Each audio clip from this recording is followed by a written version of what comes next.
सगळ्यांना नमस्कार। आज इथे जी लोक जमलेली आहेत ते येणाऱ्या इलेक्शन मध्ये जे तिकीट वाटप झालंय त्याची नाराजी आहे। आता आपल्याला बीजेपीला हे कळलं पाहिजे की कल्याणपूरमध्ये बीजेपी ही नव्हती। ज्या वेळेला आमदार गणपत गायकवाड उभे राहिले बीजेपी मधून तर त्यावेळेला त्यांनी 9 सीट निवडून आणल्या आणि नंतर करोनामुळे ते इलेक्शन लेट गेलं। आता जर तुम्ही 122 आहात तर तुम्ही 7 तिकीट देऊन आमचा अपमान करताय। आणि रवींद्र चव्हाण साहेबांना कळलं पाहिजे तुम्ही महाराष्ट्रात बीजेपी वाढवता आणि कल्याणमध्ये त्याचं सोप करता का हे रवींद्र दादांना कळलं पाहिजे। आणि जर तुम्ही एवढ्या महिला आहेत एवढे पुरुष आहेत तुम्ही बूथ कमिट्या करा, तुम्ही पन्ना प्रमुख करा, तुम्ही हे करा ते करा, कायम बीजेपी मध्ये महिलांना काम आहे आणि सगळ्यांना पुरुषांना पण काम आहे। जर एवढं कार्यरत जर एवढ्या महिला पुरुष असतील तर तुम्हाला बीजेपीच्या इथे 7 तिकीट देऊन काय तुम्ही उद्देश साध्य केलं?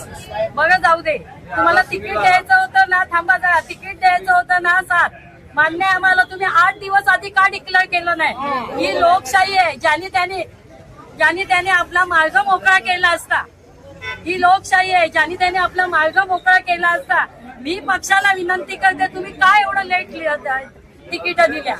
बघा 2 दिवसा उद्याचा दिवस आहे, परवापासून काहीतरी तिकीट भरणं मागे घेणं का आहे तो एक भाग वेगळा आहे, पण असं करायला नको पाहिजे। तुम्ही मैत्री मैत्री म्हणता, ही मैत्री नाहीये, हे दुश्मन आहे, समजलं ना? हे दुश्मन आहे।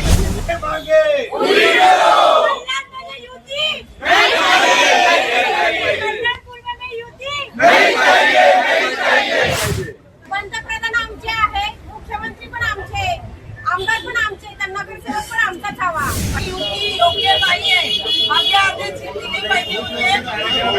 भरपूर आहे, स्वबळावर आम्ही लढू, आम्हाला युती मान्य नाहीये, आम्हाला न्याय भेटलाच पाहिजे, आम्हाला न्याय भेटलाच पाहिजे। 7 तिकीट दिले, बाकीचे लोक कुठे जाणार? दिल्या तर ते पण नाही पाळणार, जसं आमदारकीला केलं तसं ह्या टायमाला पण नाही पाळणार।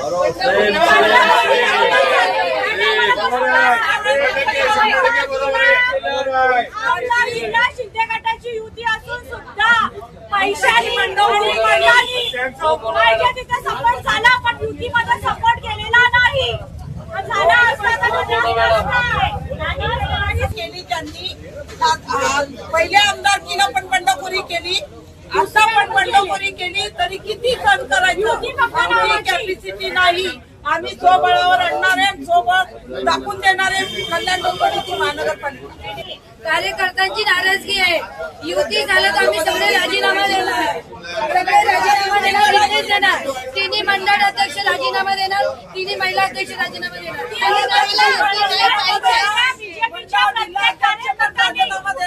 आम्हाला युती नाही मंजूर, आम्हाला सीट दिलेले नाही मंजूर।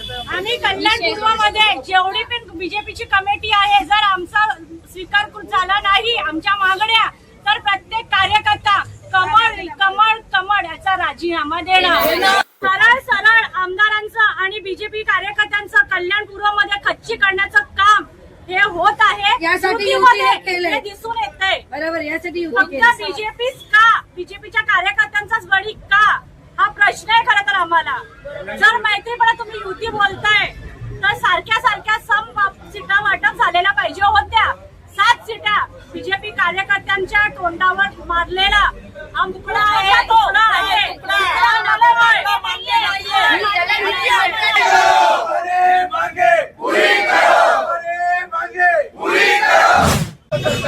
आज संध्याकाळी सर्व भारतीय जनता पक्षाच्या कार्यकर्त्यांना असा एक मेसेज आलेला आहे की कल्याण डोंबिवली महानगरपालिकेच्या निवडणुका हे युतीवर लढल्या जातील। आम्हाला त्याबद्दल काही बोलायचं नाही आहे, युती व्हावी हे सगळ्यांची इच्छा आहे, पण युती ही योग्य रीतीने झाली पाहिजे। आमच्या लक्षात आम्हाला असं सांगितलं गेलं की भारतीय जनता पक्षाला काहीतरी 122 पैकी 54 का 54 सीट काहीतरी भारतीय जनता पक्षाला देण्यात येणार आहे आणि त्यापैकी कल्याण पूर्वेत फक्त आणि फक्त 7 सीट दिली जाते भारतीय जनता पक्षाला. हा फार दुर्दैवी पॉइंट आहे.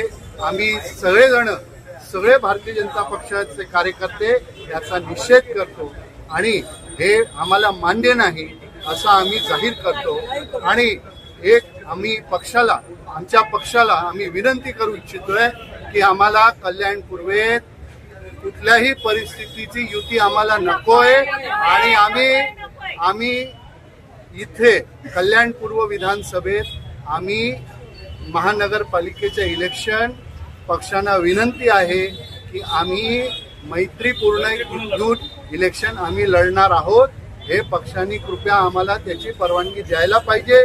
कारण की 7 सीट म्हणजे हा सरळ कल्याण पूर्वेतल्या कार्यकर्त्यांचा तोंडावर एक कापडा आहे आणि ते आम्हाला स्वीकार नाही आहे.